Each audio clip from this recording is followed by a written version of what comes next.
Ben Dhiman, the speed demon. Welcome back to Chamonix, your second start at the UTMB this weekend. How you feeling?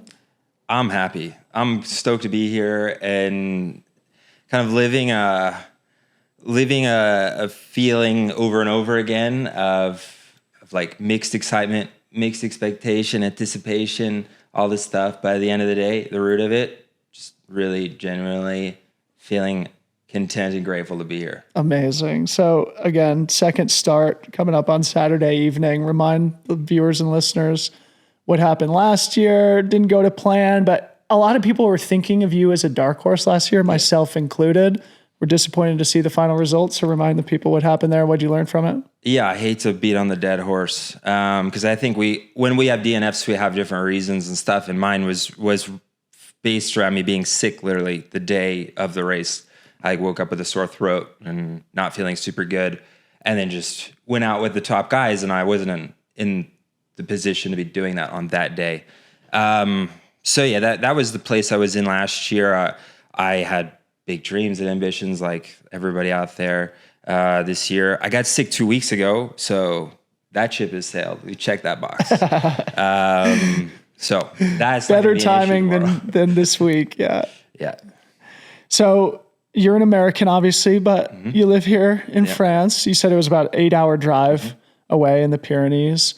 How's expat life? Like, do you miss the US? Does France feel like home to you? It is. Je suis français aussi. I basically make my life here.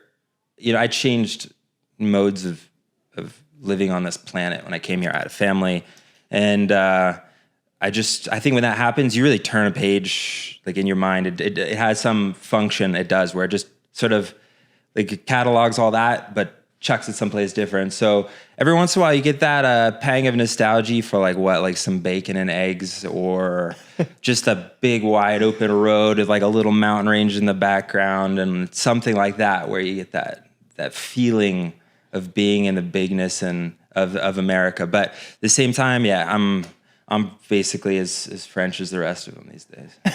What are there any like pros and cons specifically of like? I mean, you mentioned the things that you miss, but we had Tony McCann in here. Obviously, everybody knows like Katie Scheid and Jim Walmsley. I don't know. There's kind of a great collection of expats in and around the Chamonix Valley, and I just love to understand the lifestyle a little bit more. I mean, it takes some getting used to. You have to understand, people here are incredibly polite. Like, politesse, très important. You've got to like learn the phrases and the ways of dancing around things and putting up with, you know, for example, at the grocery store, you need to be okay with standing there for 20 extra minutes while they have meaningless conversations in front of you when you got stuff to do and the kids messing around, taking gum off the racks, and you're just like, can we please leave? But there's a sort of pace to life, for sure, which is part of the stereotype, but it's true. Pace to life, comportement in public, which is a little different than America. But there is to that like a little bit more innocence, which I love. Like there's just, and I love that for my kid and all. It's beautiful. Something that you might have seen in America maybe 10, 15, 20 years ago. Yeah. I don't know exactly. I haven't been alive that long. Yeah. But there's that side of things. At the same time, I'd say for training, it's a big plus. I was going to ask you, if you compare the town that you live in versus a place like Chamonix, what's the vibe and feeling like, and what's the training ground like? Is there similarities and differences compared to what you're going to confront this weekend? For sure. I mean, the Alps and Chamonix Valley in particular is unlike any place on earth. I don't think you have a correlation. Where I live is a very chill, small place compared to here. It's 20,000 people, and it has a small town vibe. There's some tourism and stuff, but it's not like here where it's 100% dependent on the influx of tourism. But for the training purposes, what I really love about where I live is basically we have small hills, 600 to 1,000 feet, and then further out, larger hills. We're talking 2,000 to 3,000 feet of vertical gain we're talking. And then you have another set behind that where you can do 6,000 or more in one go. So you can kind of pick and choose your terrain based off weather conditions, based off season. Season. and approach it from that angle. Keep things Sounds beautiful. mixed. Yeah. I got to come visit, It's man. nice. So I want to talk about your training a bit. For everybody who follows you, we all know that you put so much thought and intention into your training. And there's, again, I always tell people to subscribe to your newsletter. So to our viewers and listeners, you got to check out Speed Demon on Substack. But specifically, I want to talk about, it seems like after Andorra, you were putting in some higher volume weeks and then sort of seemed like a fairly prolonged taper-ish. Am I accurate in that assessment? Yeah, you're fairly accurate. What happened, after Andorra, I did some pretty good weeks. None of the weeks were like perfect, I haven't had like perfect weeks. I had some very good ones though. And what I was actually looking to do was, I on Strava's implemented that longer term scale. You can look at your training for like 1 year now. Yeah, okay. And so what I was actually looking to do is create more of knowing that things are going to be imperfect, that just looking for that trajectory, that upward trajectory of volume, but maintaining quality. And then I'd say like in the past 4 weeks, I've missed 4 sessions with some sickness, and those were longer sessions. So it looks more substantial, the taper, than it was initially intended to be. But I mean, we're still talking about, I don't know, maybe we're missing like 100K there that I would have liked to have done. But we have to look at, like I'm saying, that longer angle, that longer arrow, and say, okay, if you miss 100K there, as long as you've taken care of yourself and you're not injured and the fitness is there, and you've been hitting good sessions, we'll be fine. When you were on the show, we talked a lot about the value of scouting the course beforehand and downloading every detail mentally and physically, especially before these world championship level races. Have you spent much time on the course? I did the loop last year in 3 or 4 days. Meaning 2023? Yeah. And then I came out this year for a week and I touched parts of the course, but it was also just enjoying a bit of these nice trails really around Chamonix, which are not necessarily representative of what you find out there. That's what I was wondering, because I was looking through your Strava and I was looking for the week where you did the loop and I didn't find it, but you did bits and pieces of it. But that's different from what you've done in the past, right? Was there any? I just want to. I find the loop a bit boring. So I was mixing up with, I haven't checked that side out. Let's go hit those trails. Let's do this. Just listening a bit to what I wanted to do. Because when you're doing a lot of volume and you've been running a lot for, a long time, you really should be thinking about, well, how can I keep my mind right? Like, whoa. And for me, I've always had success if I was stoked to get out the door. So if I've got the reason is to go check out that, then whatever, we'll just call an audible and change things up and enjoy. So I've let myself have quite a bit of free reign with the types of training I've been doing. As long as I'm still hitting the numbers, hitting some of the workouts, it's all good. Yeah. Okay, great. So I want to read a quick sentence from one of your newsletters and get you to comment on it. What you said was, fatigued after several hours of movement, your interior character surfaces. And it struck me as a clean, elegant, perfect encapsulation of a profound truth, right? Like, everybody suffers, and it's those who respond to the suffering. I mean, it reveals our character, right? So if there's anything you want to say to expand on that, or the ways in which you in particular ensure that when your interior character surfaces, it's the type of character you'd be proud of. Yeah, gosh, I think the thing speaks for itself. But I guess I can speak a bit more to this, what that means for me. Like in my context, that sense of getting extremely fatigued is my draw to the sport. Yeah. It's where it came from. I was in awe the first time. I wasn't even intimidated, but I was in awe that people were running 100 miles. I thought, like, I could hike that in 3-4 days. Like, the people are feeding them. They're carrying no stuff. Like, it's not that crazy. But I was in awe that they would go that long and go that far. And it sounded like this tantalizing new object that I could try to attain and wrap my mind around. And my first experience at a 100-mile race was at the High Lonesome on its inaugural year. And when I was out there, I had a full come to Jesus moment. Like, I don't know, up on the Continental Divide at Monarch Pass, I came in a rainstorm, hypothermic, hypoglycemic, not in a good way. And nobody over there was like feeling bad for me. They were like, welcome to the party, friend. Like, this is what happens out here. And somebody gave me a shirt off their back. A volunteer literally gave me a shirt off their back. A dry shirt was all like, here, you can wear this. Because my stuff was soaked. And then the next thing you know, a nurse is coming around giving me salty broth. She's like, you just need salty broth. You're going to be fine. And then I was out there back into the night, revving the engine, finished strong. But I was, this is a beautiful thing. Like we just went through so many changes in ourselves, and came out literally a different person with this whole experience, which can continue to reap the benefits from. So when I'm talking about getting fatigued and what happens, it's like, it's the reality of the game. You're gonna get fatigued. It's gonna be hard. And what surfaces is who you've built yourself to be as a person and an athlete.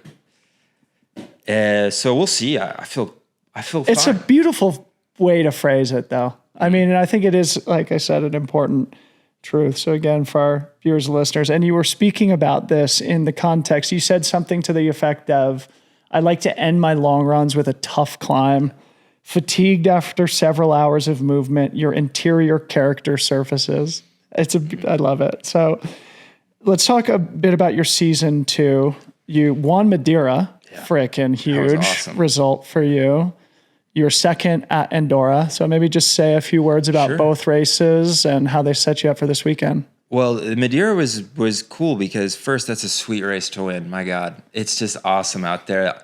The ambiance is insane, and it's a beautiful place. It's a historical race. There's so much anticipation. That's one that you put on the calendar, first one on the calendar. So that's the one that's in your head all winter. Yeah. And it's one of those where you can really stew on a race for a long time and maybe overthink it and over prepare. And to go up and actually perform and I had a battle through the night with a guy I see tomorrow or on Friday, Portuguese runner, to have a good battle in the night and then just come out in the day and just be like, yeah, I'm worked, but like we already did the work. It's going to be fine. And send it was awesome. And to do it with a new team, Asics and all, it was special. Coming out of that, I just, did a little bit of training and recovered. And Andorra, I didn't have a perfect day. I had some gastric issue, but still ran a pretty good race. And the young gun Zachary ran a fantastic freaking race. So a lot of us are excited to see him race in CCC on Friday.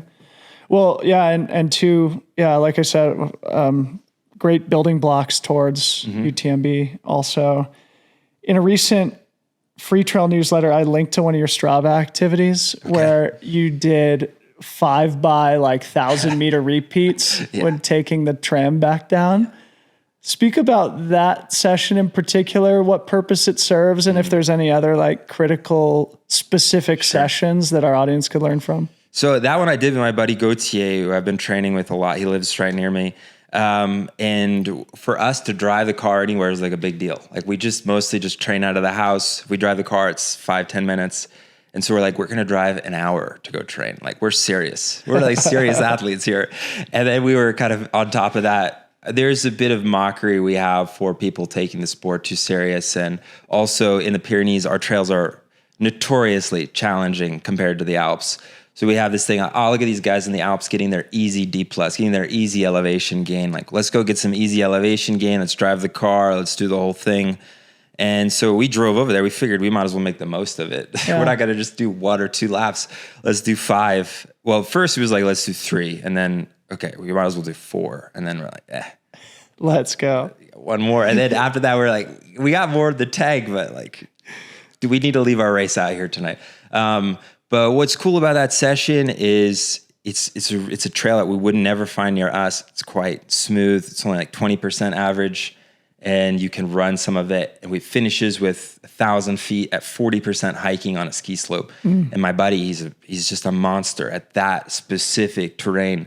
So we'd have this sort of starting into it, having a quick chat, then me out jogging up the hill, and then him catching me on the steep climb, and then both of us pushing over the top together.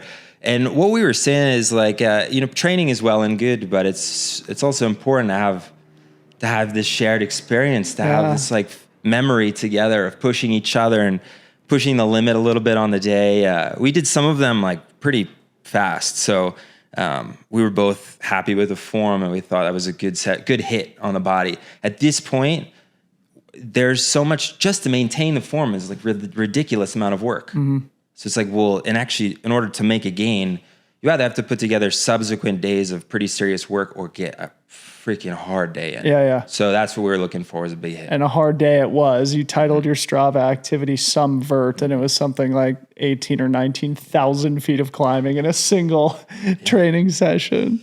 The boy is ready. I wanted to ask you about the racing dynamic this weekend, because obviously this is important, and I could see it playing out in a number of different ways. But as I see it now, to win a race like UTMB, risks do need to be made. It's a lot harder to come from behind with athletes of this level. How do you anticipate the race might play out, and where do you see yourself in the pack? Yeah, man. I think it's really dangerous to think too much about other characters.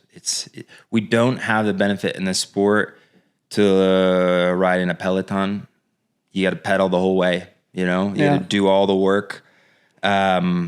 Considering other people's fitness and goals it's relevant, but that cannot be your guiding light. Your guiding light's got to be where you are on that day, exactly where you are in that moment, second to second. And so my thing, I mean, as cliche as it is, you got to run your own race. Me, I can't let them go too far ahead, but I'm gonna be patient. Yeah. And deliberate. Do you think you weren't patient enough last year? No, because I saw you come through Lake Comte to me, and you look good, and I was like, yeah, but it's facade. Yeah. Falling apart. Right. Okay. Yeah. But the fact of the matter was, the body was not okay with where I was in that hour from the Cygnus. Was like, you should really just be on the couch right now. Yeah. Instead, it's like, okay, I'll just run with Jim and the boys for a while. See how that plays out. Jim and them boys. Yeah. So, no, I mean, without that Cygnus, the pace wasn't something which is foreign to me. Yeah. It's a pace that I am familiar with. So, I mean, yeah, I want to play the game. I want to be in there with them, but I want to be in the game when it comes down to that attrition. When it gets hard. Yeah. Like late in the race. The goal is to be in a place where when wheels start coming off, it's like, yes, now we can find the groove. And so do you have that specifically in your head? Like, because typically Champex-Lac is sort of the crux moment, That's where the contenders really reveal themselves and where a lot of people end up dropping out. What that breaks down to is I take the best possible care of myself, pushing to a certain extent, but not over the limit, and be in position, when things get real thick, Yeah.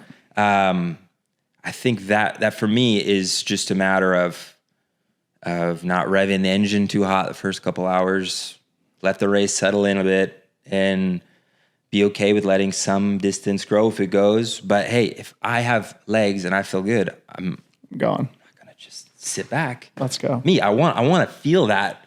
I want to feel that feeling you have somewhere like late in a race like this where you take a lead like that. Yeah. I can only imagine how that felt for Zach last year. Yeah. When he's like in his head, he has to be playing those games like, I might just fucking win this thing. Yeah. Like, I can't even imagine how that would feel. I think about that a lot too. So, I mean, that's, awesome. Let's see if we can make that happen. Well, dude, I'm such a big fan of yours, and I'm really rooting for you this weekend. Thanks. And again, I really appreciate everything that you put out into the world on your newsletter, and I would definitely encourage everybody to go check that out. I've been ending all these interviews with the same question, which is just, who is going to be crewing for you this weekend? Why that person? And what have they meant for you in your career? Yeah, so my crew will be a guy called Dimitri Grudet, who has been my mentor, for lack of a better word, because he fills different roles, but he's been my mentor for the past year and a half or so. He's helped me in some of as I've become a professional in the sport. He's helped me make some important decisions. He's also been at every race for the past 2 years for me, crewing for me. He has those... he speaks only French, right? So, like, that you'd think is a barrier, but actually it works really good because we have this very base level of communication, which is like very primal and real and precise because there's a lack of words. There's like we need to get the point across as cleanly as possible. Wow. And he also has this way of motivating me in hard moments. Like he knows what to say to me to get me to like get that game face revved up a bit. Yeah. So he's been really important in my career thus far. He'll be there on Saturday. Ben Dhiman, good luck this weekend. Thanks for coming into the studio here. Dude, it's awesome to meet you in person. For the first time. Yeah. Tall American guys, we got to stick together. Thanks, bud. Yeah.